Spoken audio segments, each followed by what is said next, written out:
हम पिछले काफी समय से इस बात को लेकर के अपनी बात मीडिया के सामने, विधानसभा के अंदर, विधानसभा के बाहर कह रहे हैं कि हिमाचल प्रदेश में कानून व्यवस्था नाम की कोई चीज रही नहीं।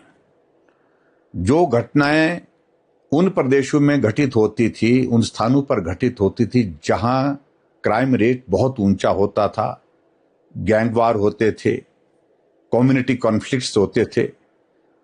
और आज मुझे इस बात को लेकर के दुख के साथ कहना पड़ रहा है कि देवभूमि हिमाचल प्रदेश में भी ये सारी घटनाएं एक के बाद एक घटित होते हुए हम सबके लिए चिंता का विषय बनी हुई है।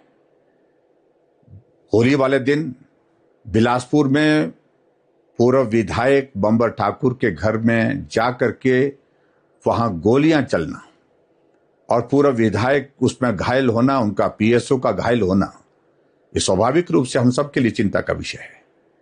आखिर ये हिमाचल किस दिशा में आगे बढ़ रहा है?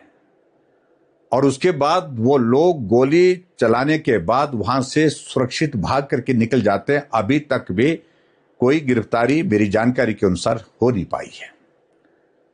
और दूसरी बात, सबसे बड़ी बात जो मैं इसमें देख रहा हूं, इन्वेस्टिगेशन एक अलग प्रोसेस है, उस प्रोसेस को हम इंतजार कर रहे हैं, उसमें से क्या चीजें आती हैं। बिलासपुर की इस घटना को लोग अब अलग अलग तरह से देख रहे हैं। एक घटना कुछ वक्त पहले होती है जो डीसी और डिस्ट्रिक्ट सेशन जज के कोर्ट कॉम्प्लेक्स और इस डीसी ऑफिस के नजदीक होती है। दिन दहाड़े गोली चलती है और उस गोली कांड में जो लोग गिरफ्तार हुए हैं वो कहीं से लाए गए थे, दूसरे प्रदेश से लाए गए थे और उनके लाने के पीछे ये चर्चा का विषय बना है कि उन्हीं लोगों का हाथ है जहां अब ये घटना दोबारा हुई है।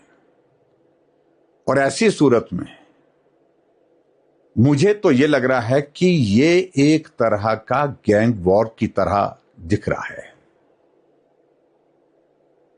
प्रदेश सरकार इसमें इन्वेस्टिगेशन करे, जांच करे और जो दोषी है उनके खिलाफ कार्रवाई करे। अच्छी खबर हमारे लिए कम से कम यह है कि पूरा विधायक सुरक्षित है, उनका पीएसओ भी सुरक्षित है। लेकिन इस घटना का मायने, घटना के अर्थ जो है वो बहुत गंभीर दिखते हैं, जिसको लेकर के हमको आज चिंता करने की आवश्यकता है। आखिरकार ये प्रदेश किस दिशा में बढ़ रहा है और कानून व्यवस्था की स्थिति क्या है, प्रदेश सरकार इन सारी चीजों को गंभीरता से क्यों नहीं लेती है, ये हम सब के लिए चिंता का विषय है। और मैं प्रदेश सरकार से आग्रह करूंगा कि गिरफ्तारियां जल्दी हो और जो दोषी हैं उनके खिलाफ कानूनी कार्रवाई हो और कानूनी कार्रवाई भी इस तरह से हो ताकि इस तरह की घटना करने की, घटना को अंजाम देने की दूसरे की किसी की जरूरत, किसी की हिम्मत ना हो सके।